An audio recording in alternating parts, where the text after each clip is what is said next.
તો આ તરફ સુરતમાં પણ પોલીસ દ્વારા સ્વતંત્રતા દિવસની ઉજવણી કરવામાં આવી। Athwa lines police parade ground ખાતે આયોજન કરવામાં આવ્યું હતું। સુરત શહેર પોલીસ કમિશનર અનુપમસિંહ ગેહલોતે ધ્વજવંદન કર્યું છે। પોલીસ કમિશનર અનુપમસિંહ ગેહલોતે સંબોધન આપ્યું અને કહ્યું કે ગુનાઓને ડિટેક્ટ કરવામાં પોલીસ સફળ રહી છે। સુરતના 6 પોલીસકર્મી રાષ્ટ્રપતિ એવોર્ડ માટે નોમિનેટ થયા છે।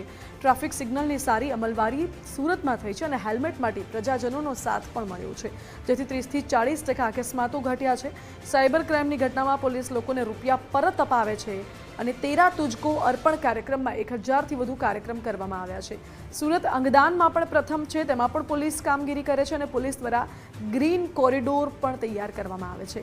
ટ્રાફિક પોલીસ કર્મચારીમાં કામગીરીમાં જોડાય છે અને લોકોના જીવ બચાવે છે તેવું પોલીસ કમિશનરે કહ્યું।